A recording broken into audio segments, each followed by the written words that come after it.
ನಮ್ಮ ಊಟದ ಹಿಂದೆ ಯಾರ ಶ್ರಮವಿದೆ ಗೊತ್ತಾ? ಪ್ರತಿಯೊಂದು ಅನ್ನದ ಕಣದಲ್ಲೂ ಒಂದು ಕಥೆ ಇದೆ.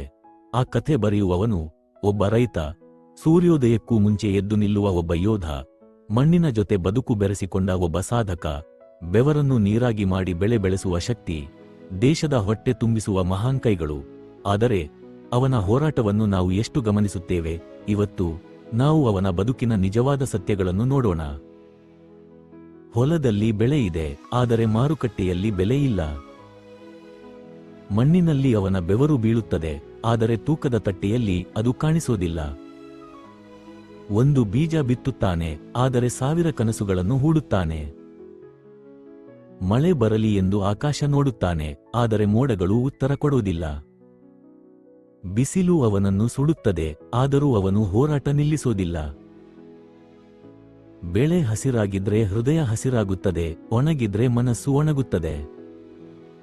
ಬೆಳಗ್ಗೆ ಕತ್ತಲೆಯಲ್ಲೇ ಎದ್ದು ನಿಂತಿರುತ್ತಾನೆ, ಆದರೆ ಅವನ ಬದುಕಿನಲ್ಲಿ ಬೆಳಕು ತಡವಾಗಿ ಬರುತ್ತದೆ. ದೇಶದ ಹೊಟ್ಟೆ ತುಂಬಿಸುತ್ತಾನೆ, ಆದರೆ ತನ್ನ ಮನೆ ಸಾಲದಿಂದ ತುಂಬಿರುತ್ತದೆ. ಅವನ ಕೈಯಲ್ಲಿ ಅನ್ನ ಹುಟ್ಟುತ್ತದೆ, ಆದರೆ ಅವನ ಕೈಯಲ್ಲಿ ಹಣ ನಿಲ್ಲುವುದಿಲ್ಲ. ಹಬ್ಬಗಳ ದಿನವೂ ಹೊಲದಲ್ಲೇ ಕಳೆಯುತ್ತಾನೆ, ಆದರೆ ಅವನ ಹಬ್ಬ ಮಾರುಕಟ್ಟೆಯ ಬೆಲೆಯ ಮೇಲೆ ಅವಲಂಬಿತ. ಮಧ್ಯವರ್ತಿಗಳು ಲಾಭ ನೋಡುತ್ತಾರೆ, ರೈತ ತನ್ನ ನಷ್ಟವನ್ನು ಮೌನದಲ್ಲಿ ನುಂಗುತ್ತಾನೆ. ಬಿತ್ತನೆ ಸಮಯದಲ್ಲಿ ಧೈರ್ಯ ಇರುತ್ತದೆ, ಮಾರಾಟ ಸಮಯದಲ್ಲಿ ಆತಂಕ ಇರುತ್ತದೆ. ಪ್ರತಿ ಬೆಳೆ ಒಂದು ಕಥೆ, ಪ್ರತಿ ನಷ್ಟ ಒಂದು ಗಾಯ. ಅವನ ಬೆವರು ಮಣ್ಣಿನಲ್ಲಿ ಸೇರಿಬಿಡುತ್ತದೆ, ಆದರೆ ಅವನ ಕಣ್ಣೀರು ಹೃದಯದಲ್ಲಿ ಉಳಿಯುತ್ತದೆ.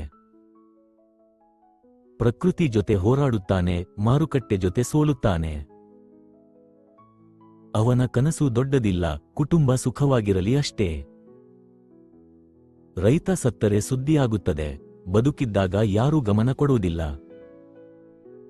ಅವನು ದೇಶದ ಬೆನ್ನೆಲುಬು, ಆದರೆ ಅವನ ಬೆನ್ನು ಭಾರದಿಂದ ಕುಗ್ಗಿದೆ. ಅವನ ಶ್ರಮದಲ್ಲಿ ನಮ್ಮ ಊಟ ಇದೆ, ನಮ್ಮ ಗೌರವದಲ್ಲಿ ಅವನ ಬಲ ಇದೆ. ರೈತ ನಗಿದರೆ ದೇಶ ನಗುತ್ತದೆ, ರೈತ ಉಳಿದರೆ ದೇಶ ಉಳಿಯುತ್ತದೆ. ಕೊನೆಯದಾಗಿ, ರೈತ ಇಲ್ಲದೆ ನಮ್ಮ ಭವಿಷ್ಯವೇ ಇಲ್ಲ. ಅವನ ಕೈಯಲ್ಲಿ ಮಣ್ಣು ಇದೆ, ಆದರೆ ಆ ಮಣ್ಣೇ ನಮ್ಮ ಜೀವನ. ಅವನ ಬದುಕು ಸರಳವಾಗಿರಬಹುದು, ಆದರೆ ಅವನ ಹೋರಾಟ ಅಸಾಧಾರಣ. ನಾವು ಅವನನ್ನು ಮರೆಯಬಹುದು, ಆದರೆ ಅವನು ನಮ್ಮನ್ನು ಮರೆಯುವುದಿಲ್ಲ. ಪ್ರತಿದಿನ ಹೊಸ ಆಶೆಯಿಂದ ಹೊಲಕ್ಕೆ ಇಳಿಯುವ ಅವನಿಗೆ ನಮ್ಮ ಗೌರವವೇ ದೊಡ್ಡ ಬಹುಮಾನ. ಈ ವಿಡಿಯೋ ನಿಮ್ಮ ಮನಸ್ಸಿಗೆ ತಟ್ಟಿದರೆ ದಯವಿಟ್ಟು ಲೈಕ್ ಮಾಡಿ ಮತ್ತು ಇನ್ನಷ್ಟು ಜನರಿಗೆ ಶೇರ್ ಮಾಡಿ. ನಮ್ಮ ಚಾನೆಲ್ನು ಸಬ್ಸ್ಕ್ರೈಬ್ ಮಾಡಿ. ರೈತನ ಹೋರಾಟದಂತಹ ನಿಜವಾದ ಕಥೆಗಳು ಇನ್ನೂ ಬರುತ್ತವೆ. ಧನ್ಯವಾದಗಳು.